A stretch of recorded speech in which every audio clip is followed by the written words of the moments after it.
Alhamdulillah kafa wa salamun ala ibadihi alladhina istafa amma ba'd. A'udzu billahi minasy syaithanir rajim. Bismillahirrahmanirrahim. Ya ayyuhalladzina amanu kutiba alaikumus syiyam kama kutiba alal ladzina min qablikum la'allakum tattaqun. Sadaqallahul azim wa sadaqa rasuluhun nabiyul aminul madinul karim. Wa nahnu ala dzalika laminasy syahidin wa syakirin walhamdulillahi rabbil alamin. Aw kama qala Allah ta'ala fi syani habibihil karim. Inna Allaha wa malaikatahu yusalluna 'alan nabi. Ya ayyuhalladzina amanu sallu 'alaihi wa sallimu taslima. Allahumma salli 'ala maulana Muhammad wa 'ala ali sayyidina Muhammad. Allahumma salli 'ala maulana Muhammad wa 'ala ali sayyidina maulana Muhammad sallallahu ta'ala alaihi wasallam. যাবতীয় তারিফ প্রশংসা সে আল্লাহ, যিনি এক অদ্বিতীয়, যে আল্লাহ শব্দের দ্বারা বিশ্ব জগৎকে সৃষ্টি করেছেন, যে আল্লাহ আমাদেরকে পবিত্র রমজানুল মুবারকের মাস দান করেছেন, সে আল্লাহর প্রশংসা আদা করি আর আওয়াজ করে বলি আলহামদুলিল্লাহ রাব্বিল আলামিন। তারপরে পয়গম্বরে আযম নবী মুস্তাফা সাল্লাল্লাহু তাআলা আলাইহি ওয়াসাল্লামের উপরে কোটি কোটি বার শান্তির ধারা বর্ষিত হোক, অর্পিত হোক। সকলেই বলুন আল্লাহুম্মা। দরুদ সম্পর্কিত একটি হাদিস আন আব্দুর রহমান বিন আউফ, হযরতে আব্দুর রহমান বিন আউফ থেকে বর্ণিত। তিনি বর্ণনা করেন আনি নবী সাল্লাল্লাহু আলাইহি ওয়াসাল্লাম, সে বর্ণনা করছেন নবী সাল্লাল্লাহু আলাইহি ওয়াসাল্লাম হইতে। قال, তিনি বলছেন, নবী বলছেন, জাআনি জিবরিল, আমার নিকটে জিবরিল আলাইহিস সালাম আসলেন। فقال, এবং বললেন, হে জিবরিল, ইয়া মুহাম্মদ সাল্লাল্লাহু আলাইহি ওয়াসাল্লাম, লা ইউসাল্লি আলাইকা আহাদান ইল্লা সাল্লা আলাইহি সাবউনা আলফা মালাক। বলুন সুবহানাল্লাহ। তার অর্থ হচ্ছে, হযরতে জিবরিল বলতে যাচ্ছেন, ইয়া রাসূলুল্লাহ, যখন কোনো ব্যক্তি আপনার উপরে দরুদ পাঠ করে, সেই ব্যক্তির উপরে ৭০,০০০ ফেরেশতা দরুদ পাঠ করে। সুবহানাল্লাহ। সাবউনা আলফা মালাক। ওয়া মান সাল্লাত আলাইহিল মালায়েকা, আর যেই ব্যক্তির উপরে ফেরেশতা দরুদ পাঠ করবে, সে জান্নাতি হবে। ওয়া মান সাল্লাত আলাইহিল মালায়েকা কানা মিন আহলিল জান্নাহ। আল্লাহ তাবারক ওয়া তাআলার পবিত্র গ্রন্থ কোরআনুল মাজিদ হইতে যে আয়াত পাঠ করেছি, ইয়া আইয়ুহাল্লাযীনা আমানু কুতিবা আলাইকুমুস সিয়াম কামা কুতিবা আলাল লাযীনা মিন ক্বাবলিকুম লাআল্লাকুম তাত্তাকুন। এই আয়াতের মধ্যে আল্লাহ বলতে যাচ্ছেন, এ বিশ্বাসী বলেরা, তোমাদের উপরে রোজা ফরজ করা হলো যেই মতো তোমাদের পূর্বপুরুষদের উপরে রোজা ফরজ করা হয়েছিল। বলুন সুবহানাল্লাহ।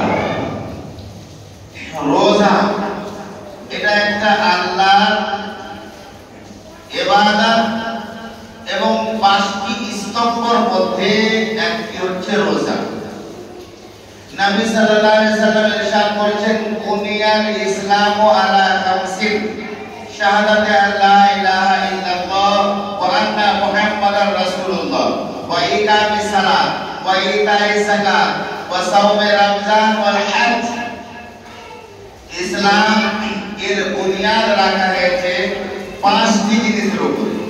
ধরেন যে এটা নবী বুনিয়াদ বলে বুনিয়াদ রেখে কত সুন্দর উদাহরণ দিয়েছেন, বুঝিয়েছেন। এই ছাড়টা ধরুন ইসলাম, আর এই ইসলামের জন্য বুনিয়াদ অর্থাৎ পাঁচটা পিলার দিয়ে ছাড়টাকে রাখা হয়। বুনিয়াদ ইসলাম আর খামসিন, ইসলামের ভিত পাঁচটা স্তম্ভের উপরে রাখা হয়েছে। স্তম্ভটি দেখি, ইসলামকে টিকাতে গেলে পাঁচটা স্তম্ভ লাগবে পরিপূর্ণভাবে। তো আমরা কটা টিকিয়ে রেখেছি আর কটাকে ভেঙেছি, এটা একটা দেখি। প্রথমত স্তম্ভ হচ্ছে খাম্বা হচ্ছে শাহাদাতে আল্লাহ ইলাহা ইল্লাল্লাহ ওয়া আন্না মুহাম্মাদার রাসূলুল্লাহ। এই কথার সাক্ষী প্রদান করা যে আল্লাহ ব্যতীত অন্য কোনো ইবাদতের যোগ্য নেই এবং মুহাম্মদ সাল্লাল্লাহু আলাইহি ওয়াসাল্লাম তার বান্দা এবং রাসূল। বলুন সুবহানাল্লাহ। নবী সাল্লাল্লাহু আলাইহি ওয়াসাল্লাম এর রিসালাত ও বান্দিয়াতের উপরে ঈমান নিয়ে আসতেন। একটা হলো ইসলাম। তারপরে ইকামিস সালাত, দ্বিতীয় স্তম্ভ হচ্ছে নামাজ কায়েম করা। তৃতীয় হচ্ছে ইকাইস যাকাত, যাকাত দেওয়া। আল্লাহু আকবার।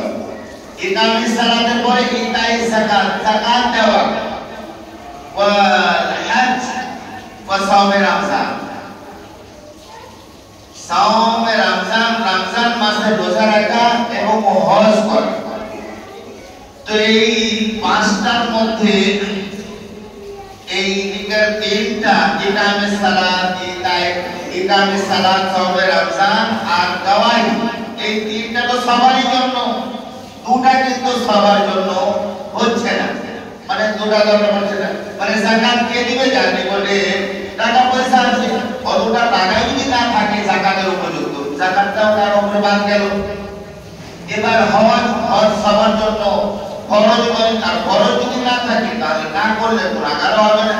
একটা মিসকিন ওর কাছে টাকা নেই, টাকা তো দেবে না, টাকা নেই, হজও তার উপরে ফরজ নয়, কিন্তু যার উপরে ফরজ লাগবে, যার টাকা আছে তাকে যাকাতও দিতে হবে এবং হজও করতে হবে। তো এই পাঁচটা স্তম্ভ এর মধ্যে আমরা কটাকে টিকিয়ে রেখেছি, আর ওর মধ্যে একটাই রেখেছি। ধরো শুধু ওই কলেমা পড়েছি, ওটাও তো অনেকে আবার দেখা যায় মানে বিবাহ পড়াবার সময় এটা অনুভব করা যায়, দেখা যায় মানে অনুভব করা যায় যে বাচ্চা থেকে হয়েছে। তো ছোটবেলায় হইতে মা বাবা তো ছোটদের শিক্ষাই দিল না যে বেলা পর লা ইলাহা ইল্লাল্লাহ মুহাম্মাদুর রাসূলুল্লাহ, ফরজ শিক্ষা দিচ্ছে। পাঁচটা কলমা বড় হলো, কথা বলতে শিখলো। সর্বপ্রথম এক পাঁচ যেন তার মুখ দিয়ে আল্লাহ শাহাদাত বের হয়। মানে আযান দিলাম, বাচ্চা যখন হলো তখন বেটা হলো, তখন ইশারা করে ডেকে যায় আযান দিবে। তো আযান দেওয়ার মানে এটা নয় যে ফাল্লার বেটা হয়ে গোটা গ্রামের লোক জানবে, এটা নয়। মানে পৃথিবীতে আসার পরে প্রথম আওয়াজ তার কানে যেন আল্লাহর যায়, সুবহানাল্লাহ। মানে শয়তান তাকে আক্রমণ করতে না পারে।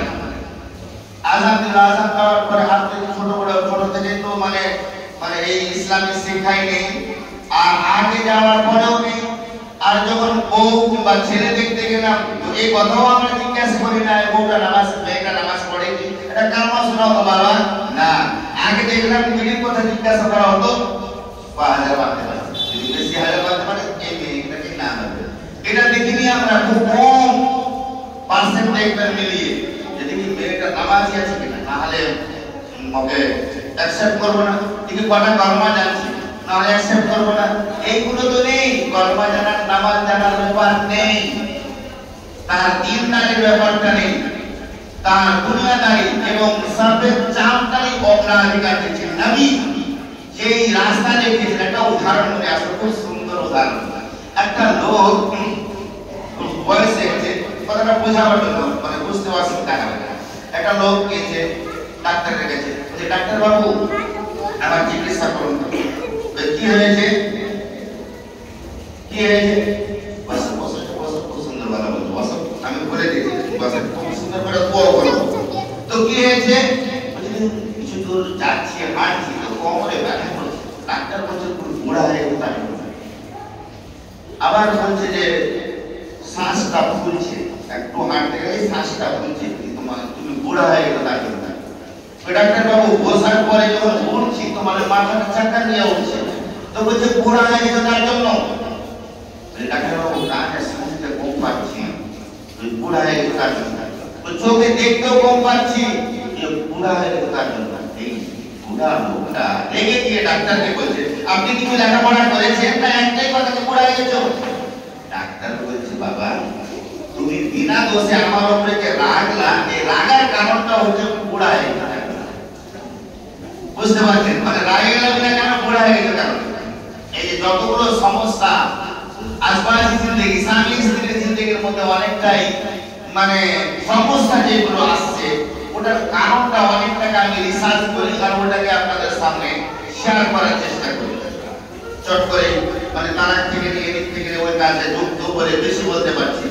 তো যেটা ইসলামিক বিজ্ঞান আমি দেখতে বলেছি যে তার কি দেখতে হবে, বাবার খাতুন মেয়েটা যেটা তার বাবার কিটা সিরিয়ালটা দেখো, রিকার্ডটা কিরকম আছে, মায়ের রিকার্ড না নানির রিকার্ডটা দেখো, এই রিকার্ড দেখো, তার কি চালি দেখো, তার চরিত্র দেখো, তারপরে হুসনু জামাল সুন্দরী সোনার উপরে সোহাগা, সুন্দরী হওয়াটা সোনা আছে সোহাগা দেখলাম আর চমক আছে।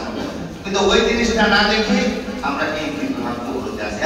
একমাত্র নবীর তরিকা, নবীর সুন্নাত, নবীর হাদিসকে যদি ফলো করে আমার জীবনের সবটাই কর্মকে রাখি ইনশাআল্লাহ কোনো তার অসুবিধাই পড়বে না। বলুন সুবহানাল্লাহ।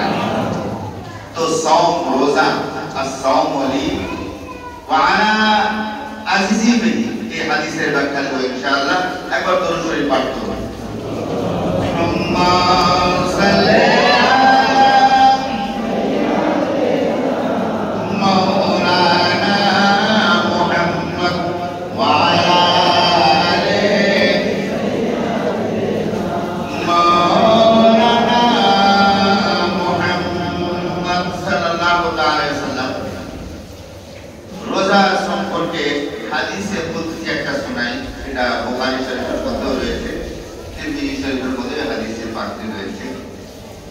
হাদিসে কুদসি একবার বলেছিলাম, হাদিস এবং হাদিসে কুদসি মানে এটা নবী কোনো বয়ান দেবেন, এটা হাদিস।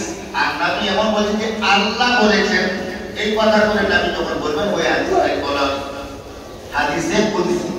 তো হাদিসে কুদসির মধ্যে এসেছে আল্লাহ বলছেন as-sawmu li wa ana ajzi bihi, রোজা আমার জন্য এবং আমি তার বদলা দেব। আওয়াজ করুন সুবহানাল্লাহ। প্রশ্ন এই কথা শোনার পরে এই হাদিসের অর্থ শোনার পরে একটা প্রশ্ন চলে আসে, আল্লাহ বলছেন রোজা আমার জন্য আর আমি তার বদলা দেব। তো দিমাগে প্রশ্নটা চলে আসলো, নামাজটা আল্লাহর জন্য নয়, হজটা আল্লাহর জন্য নয়, যাকাতটা আল্লাহর জন্য নয়, এটাও তো আল্লাহর জন্য। কিন্তু হাদিসে কুদসির মধ্যে এই কথাটাই কেন রোজা আমার জন্য আমি তার বদলা দেব, এর অর্থটা কি, এর ভাব অর্থটা কি, এর মিনিংটা কি? এর অর্থ, এর ভাব অর্থ এটাকে বোঝাতে গেলে এইভাবে বোঝানো যায়। নামাজ আল্লাহর জন্য, এতে কোনো সন্দেহ নেই। হজ আল্লাহর জন্য, এতে কোনো সন্দেহ নেই। যাকাত আল্লাহর জন্য, এতে কোনো সন্দেহ, সবটাই আল্লাহর জন্য। কিন্তু শুধু আল্লাহ বললেন যে রোজা আমার জন্য, এর কারণ একটা মুহাদ্দিসিন যেটা ব্যাখ্যা দিয়েছেন, এটা একটা একদম নামাজি নামাজ পড়তে যাবে আল্লাহকে রাজি করার জন্য, আর সাইডে একটা জিনিস আর আছে যেটাকে রিয়া করা হয় আর এটাকে দেখানো করা হয়। একদম নামাজি আল্লাহকে রাজি করার জন্য পড়ছে না, আমাদের লোক নামাজি বলবেন এই সাইডটা আসতে পারে, আল্লাহ না করে কি কারোর জন্য আসে কিন্তু সাইডে লেগে আছে। নামাজি নামাজ পড়ছে কিন্তু লোক দেখানোর জন্য নামাজি নামাজ পড়তে পারে। দ্বিতীয় নম্বর যাকাত ফরজ, যাকাত দিচ্ছি এটা আল্লাহর হুকুম, আল্লাহর ফরজ, এটাই উদ্দেশ্য আল্লাহকে রাজি করা। কিন্তু সাইডে এটা কথা অবশ্যই জ্ঞান হতে পারে যে আমি যদি যাকাত দিই লোকে বলবে লোকটা যাকাত দিচ্ছে, মানে রিয়া এখানে প্রবেশ করতে পারে। হাজি একজন হজ করতে যাবে আল্লাহকে রাজি করার জন্য, আল্লাহকে সন্তুষ্ট করার জন্য, সাইডে একটা জিনিস আছে, হতে পারে এই জন্য সে হজ করতে যাচ্ছে, লোকে তাকে হাজি বলে, রিয়া এর মধ্যে প্রবেশ করতে পারে। অনেকে প্রবেশ করে আছে, মানে প্রবেশ করতে পারে, এটা রাস্তা আছে। কিন্তু রোজা এমন একটা ইবাদত এর মধ্যে রিয়া নেই, এর মধ্যে দেখাওয়া প্রবেশ করতে পারে না। আপনি বলবেন একজন রোজাদার রোজা নেই, অথচ বলছে আমি রোজা আছি, হয়ে গেল দেখানো। না, এটা দেখানো হলো না, এটা হলো কি ধোঁকা হলো, মিথ্যা হলো রোজা থেকেও। আর রোজা নাই কারো কাছে প্রকাশ করলো, এটা রিয়া নয়, এটা ধোঁকা। রোজাদারের ঈমানটা কত পাকা দেখুন। ও ভোরে অবস্থায় খেয়েছে, খাওয়ার পরে রোজা আছে, ঘর বন্ধ করলো, ঘর দরজা বন্ধ করার পরে পিপাসাও খুব লেগেছে, পিপাসাতে খাবার ঠান্ডা ইত্যাদি মজুদ আছে, কিন্তু ওই রোজদার পানি পান করছে না, যত দেখছে না, কিন্তু আল্লাহ দেখছে এটা তার বিশ্বাস আছে, বলেছে পানি পান করবে না। যা ঘরের বন্ধ করে সাইড থেকে জান্নাত দিয়ে দৌড়ে দেখতে পারে। নদীতে গোসল করার জন্য গেছে, মানে উপরে না, নদীতে ডুব দেওয়ার পরে পানি পান করছে না রোজদার, এই পানির মধ্যে কেউ না দেখলেও আল্লাহ দেখছে, ওই রোজদার পানি পান করবে না। তো রোজা একমাত্র আল্লাহকে সন্তুষ্ট করার জন্যই হয়, এর মধ্যে রিয়া প্রবেশ করতে পারে না। যার ভয়ে আল্লাহ বলছেন আস-সাওমু লি ওয়া আনা আজজি, রোজা আমার জন্য এবং তার প্রতিদান আমি দেব। সুবহানাল্লাহ। দ্বিতীয় সাইডে আসি যে রোজা আর অন্যান্য ইবাদতের সওয়াবের একটা আল্লাহ নির্ধারণ করেছেন, কিন্তু রোজার সওয়াব আল্লাহ কত দিবেন ওটা আল্লাহই জানেন, কাউকে জানায়নি, বেহিসাব সওয়াব। বলুন সুবহানাল্লাহ। এবং এই ব্যাখ্যা আরো আগে অন্য ব্যাখ্যা থেকে যাই, আস-সাওমু লি ওয়া আনা আজিজি বিহি, আর একটা কেউ আজিজি তাকে মুজিজা পাঠ করে, মুজিজা করলে এর মানে কিন্তু এদিন আলাদা হয়। কি হয়?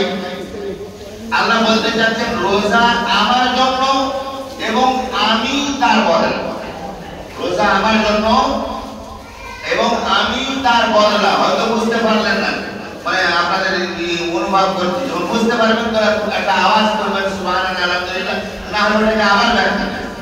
রোজা আমার জন্য আমি তার বদলা, এর মানে হচ্ছে, এর উদাহরণটা এই বাদশাহ হারুন রশিদ এখনো পরিচালিত আছে, দেখতে পাওয়া যায় যে পয়সাওয়ালা যার প্রভাবশালী ব্যক্তি তাকে সবাই সালাম দেয়, আসসালামু আলাইকুম, আসসালামু আলাইকুম, আসসালামু আলাইকুম। কিন্তু যারা গরিব তাদের কিন্তু সালাম অনেকে খুব কম করে। আমার সম্মান, একটা পয়সাওয়ালার সম্মান চায়ের দোকানে, মাঠে ঘাটে বিচারে ইত্যাদি জায়গাতে ওর সম্মানটা বেশি টাকার জন্য, এটা প্রভাব এটা দেখা যাচ্ছে। তো বাদশাহ হারুন রশিদকে সবাই সালাম দেয়, আসসালামু আলাইকুম, আসসালামু আলাইকুম। তো বাদশাহ হারুন রশিদ তার ওজিরকে বলছে, আরে ওজির, আমাকে সালাম দেয় সবাই, তো আমার সাথে আসলেই মোহাম্মত রাখে না আমি পয়সাওয়ালা বলে আমাকে সালাম দেয়? এর পরীক্ষার কোনো উপায় আছে? ওজির কিন্তু দিমাগওয়ালা, বলে হুজুর এর পরীক্ষা আমার কাছে আছে, এর পরীক্ষাটা করে দেব যে আপনাকে অরিজিনালি কে সালাম দেয় আর আপনার পয়সার জন্য কে সালাম দেয়। সিস্টেম বলো, বলে সিস্টেম হচ্ছে আপনি তো একটা বাদশা লোক, আপনার কাছে কিছুর কমই নেই। বলে হ্যাঁ, কমই তো নেই। তুমি একটা বড় ময়দানে গিয়ে, বড় ময়দান, সেখানে চতুর সাইডে একটা পানাচি দিয়ে ঘেরে দিলাম, ওটা একটা বাজার শুরু করতে পারে, বাজার লাগিয়ে দিলাম। এমন বাজার লাগান যেই বাজারে সব পাওয়া যায়, যে কোনো জিনিস লোক খুঁজবে ওই বাজারে যেন পাওয়া যায়। আর বাজারে একটা গেট করেন, আর ওই গেট দিয়ে সবাই প্রবেশ করবে। আর চতুর সাইডে বাজারের একটা বোর্ড লাগান, এই বাজারটা হচ্ছে হারুন রশিদ বাদশাহ, এই বাজারে প্রবেশ করো, কোনো টাকা পয়সা লাগবে না, কোনো অর্থ দিতে হবে না, বাজারে যার যেটা জিনিস পছন্দ সেটাতে হাত রাখো আর নিয়ে যাও। শর্ত একটা লোক একটাই হাত দিতে পারবে, কথাটা চলে যাবে, ঠিক আছে? বাদশাহ হারুন রশিদ বাজার লাগিয়ে দিয়েছেন, সব পাওয়া যাবে। চেয়ার নিয়ে বাজারের ভিতরে বসে আছে, যারা কাজকার চাষি ভিতরে প্রবেশ করলো, অনেকগুলো ধান, গম, ধানে হাত দিল, সব পয়সা নিয়ে চলে গেল, পয়সা রাখবে না, বুঝলে তো? যারা আর কোনো কাঠ মিস্ত্রি ধরুন যে অনেক কিছু তৈরি করে, কাঠটা কাটে, হাত দিল, চলে গেল। আর কিছু লোক দুনিয়ার অনেক কিছু সামান আছে, যে যেটাতে হাত দিচ্ছে ওটা নিয়ে চলে যাচ্ছে, পয়সা লাগবে, খাওয়ার হোক, দেখার হোক, ঘুমানোর হোক, ইত্যাদি সব রকমের সামান নিয়ে যাচ্ছে। আর সব সামান বাজারে আছে। একটা মেয়ে লোক ওই বাজারে প্রবেশ করেছে। মেয়ে লোকের অধিকাংশ তিনটা জিনিস বেশি পছন্দ, সোনা, চাঁদি, শাড়ি। পরীক্ষিত, আমার পরীক্ষিত, আপনারা পরীক্ষা করতে পারেন। 7টা শাড়ি থাকে বাড়িতে, একটা শাড়ি যদি আর নিয়ে আসেন তো খুব কম মেয়ে বলবে এটা কেন নিয়ে আসা, 7টা শাড়ি তো ছিলই, এটা কেন নিয়ে আসা, এটাকেও আলমারিতে রাখো। সোনা যদি 2 ভাই থাকে, গলা এখানে গলারও থাকলো, কানেরও থাকলো, নাকেরও থাকলো, আর একবারে নিয়ে আসেন, কোনো মেয়ে বলবে না যে এটা একবারে আর বেশি নিয়ে আসলো, হার তো ছিলই, ওটাকেও রাখো। চাঁদি, সোনা, চাঁদি, শাড়ি, এই তিনটা জিনিস মেয়েদের বেশি পছন্দ। তিনটা একসঙ্গে চাই। মেয়েটা প্রসেস করেছে সোনা অনেকগুলো রাখা, হাত যতগুলো হাত না রেখেছে ওর বিচার করা নিজেদের যাওয়ার রাস্তা আছে, হাত দিয়ে দিলে কিন্তু একটা আছে, হাত দিবে সোনাতে, সাইডে দেখছি অনেকগুলো চাঁদি রাখা আছে। চাঁদি সোনা ছেড়ে দিয়ে সব কথা বলছি, কথা শেষ করতে আমি বলে দিয়েছি, এবার ছেড়ে দিলাম। তো সোনাতে হাত দিবে, চাঁদি রাখা, চাঁদির দিকে দৌড়ছে, তো চাঁদিতে হাত দিবে, আবার সোনার দিকে দেখছে, আর আগের দিকে দেখছে অনেকগুলো উদাহরণ স্বরূপ করা আছে শাড়ি, তো সেখানে হাত দিচ্ছে, সেখানে দৌড়ে যাচ্ছে। তো এবার শাড়িতে হাত রাখলে সোনা চাঁদির দিকে তাকিয়ে যাচ্ছে, শাড়ি পাই, সোনা চাঁদি পাবো না, সোনা পাই, চাঁদি শাড়ি পাবো না, কিন্তু মেয়েটা চাচ্ছে যে আমি নিব তিনটা, মাস্টার যে বোর্ড লাগানো আছে পাবে একটা, কি করা যায়? মেয়েটা নিজের দিমাগ লাগায় তিনটা কিভাবে পাবো, চিন্তা করতে করতে একটা চিন্তায় আসতো, বাজারটা মালিকটা কি আসল মালিক? বাজারের মালিক তো বাচ্চা হারুন রশিদ। তো মেয়েটা সোনা চাঁদি শাড়ি ছেড়ে দিয়ে এক পা দু পা করে হেঁটে গিয়ে বাদশা হারুন রশিদ বসে আছে, তার পিঠে দিকে হাত দিয়ে দিচ্ছে। হারুন রশিদ বাদশা বলছে, বেহায়া মেয়ে, তোমাকে লজ্জা নেই আমার পিঠে হাত দিতে এসছো, অত জিনিস রাখা আছে। মেয়েরা বলছে, বাদশা নামদার চুপ থাকুন, আপনি লাগিয়েছেন বোর্ড, বাদশা হারুন রশিদের বাজার, যে ব্যক্তি আসবে একটা সামনে হাত দিবে একটাই পাবে।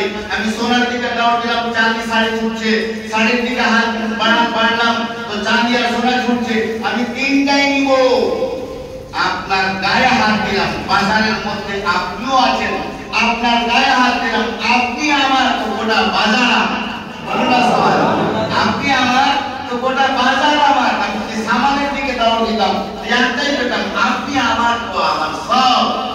আসসালামু আনাজিলি, যখন আল্লাহ আমার তো সব কিছু, যখন আল্লাহর সৃষ্টি সব আমার, বলুন না সুবহানাল্লাহ, সব আমার। আসসালামু আনা বুঝনা ওয়া আনা আসিবু ওয়া বুঝাবি। এখান থেকে বক্তব্য এটি বললাম। এবার এদিকে কথা, হ্যাঁ এবার বলেন।